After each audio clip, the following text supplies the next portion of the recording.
membuat orang mati bisa mendengar. Yang mati yang mana? Bukan mati yang di kuburan itu. Yang di kuburan itu bisa mendengar apa tidak Bapak Ibu? Bisa. Kalau orang mati di kuburan tak bisa mendengar, untuk apa kita diajarkan ucapan salam lewat di kubur? Lewat di kubur itu mengucapkan salam. Assalamualaikum ya ala diyar minal mu'minin wa inna insyaallah bikum lahiqun yarhamullahu mustaqimin wal mustakhirin. Lewat kubur mengucapkan salam, itu menunjukkan orang yang dikubur bisa mendengar. Mana dalilnya hadis orang dikubur bisa mendengar? Orang dimasukkan ke liang lahat, dia mendengar suara gesekan sandal orang yang meninggalkannya. Kalau kita tinggalkan kubur itu, pulang kita ke rumah, anak menantu sahabat kerabat tetangga yang pulang ke rumah mengantar jenazah, jenazah itu mendengar suara gesekan sandalnya. Bayangkan kita di kamar sendirian, gelap, mati lampu, kita dengar suara gesekan sendal orang jauh meninggalkan kita. Begitulah sunyinya di liang lahat. Siapa yang menemani kita di alam kubur? Satu cuman, wa amaluhu. Sedekah, baca Quran, zikir, sholat berjamaah, berbentuk wujud makhluk yang akan menemani kita di liang lahat, liang kubur. Apa kata dia? Aku adalah amalmu.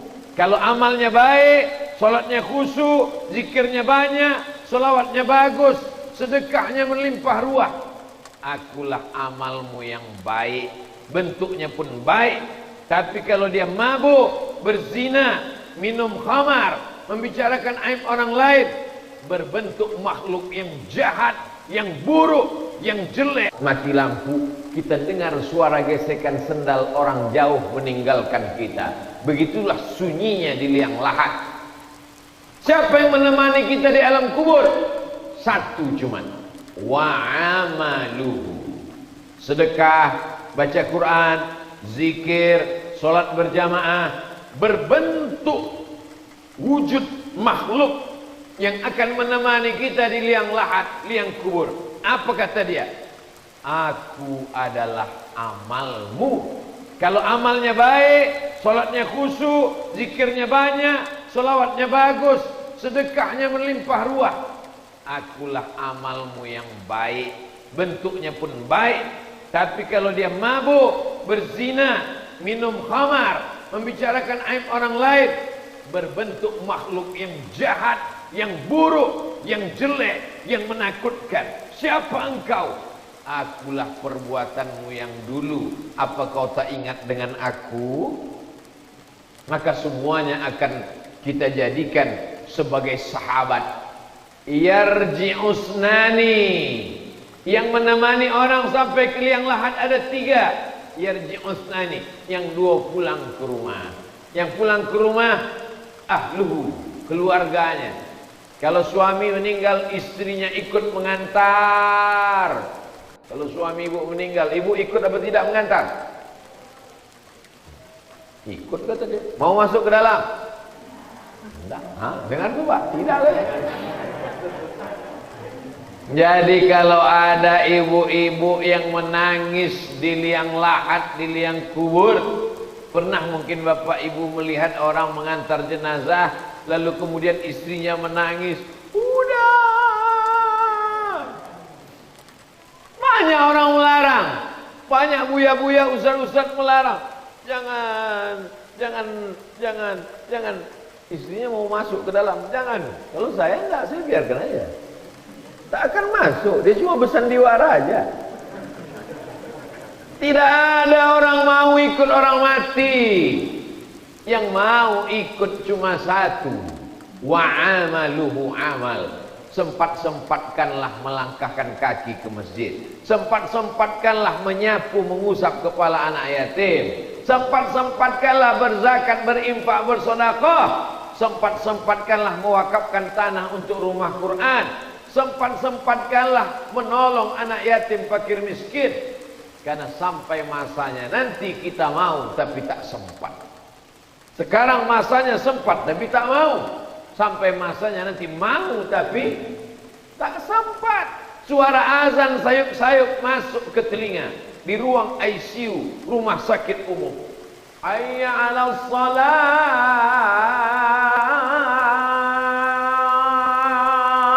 Mau ke masjid tapi tak mampu.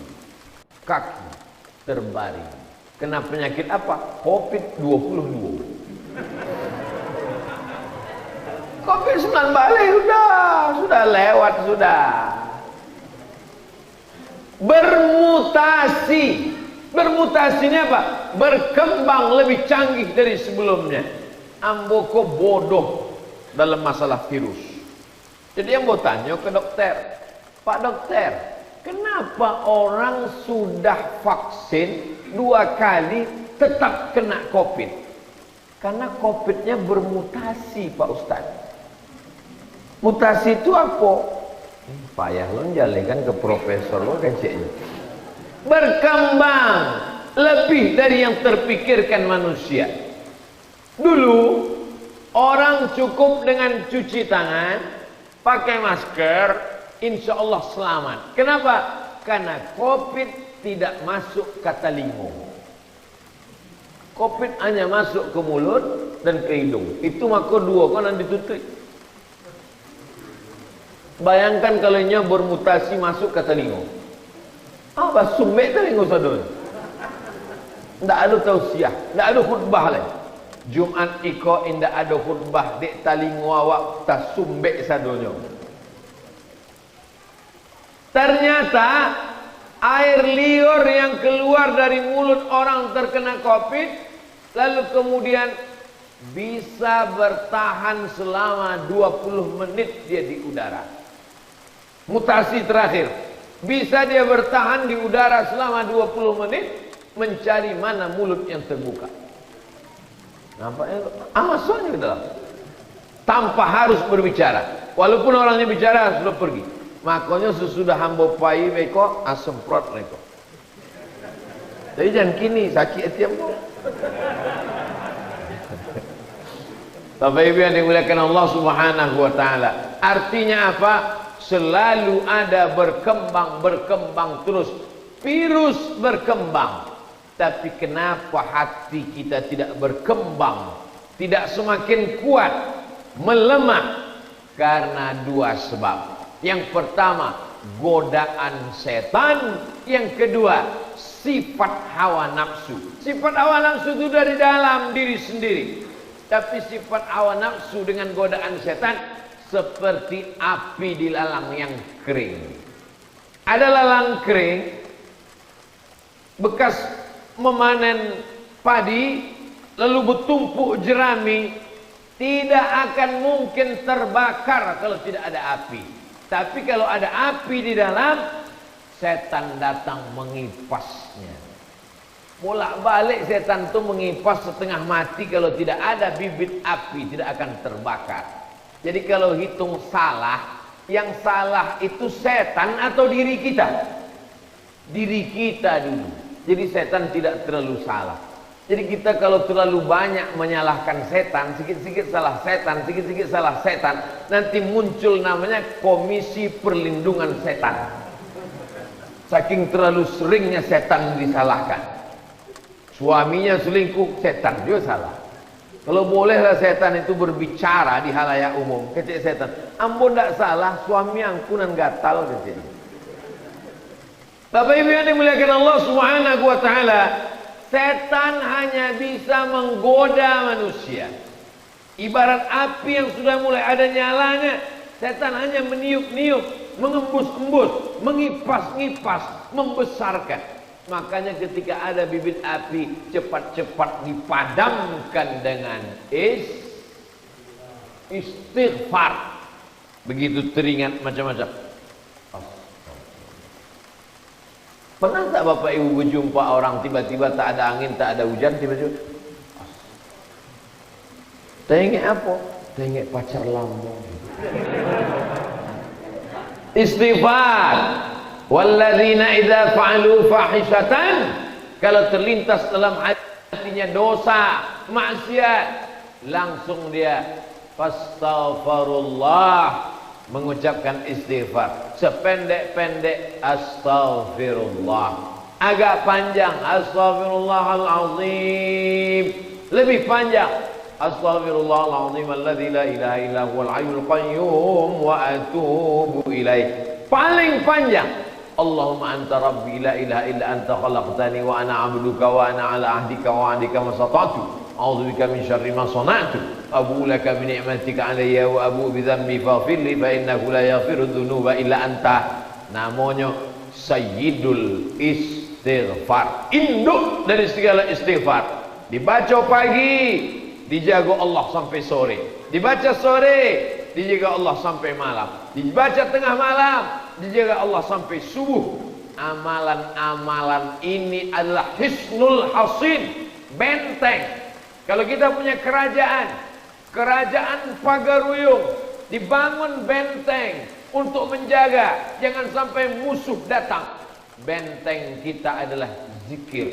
Itulah maka subhanallah zikir, alhamdulillah zikir, Allahu akbar zikir, istighfar zikir, sholawat zikir. Tapi zikir yang paling afdal adalah afdalu zikri fa'lam annahu la ilaha. Ada saatnya zikir pelan dalam hati, ada saatnya zikir kuat. Kapan zikir kuat? Tengok situasi.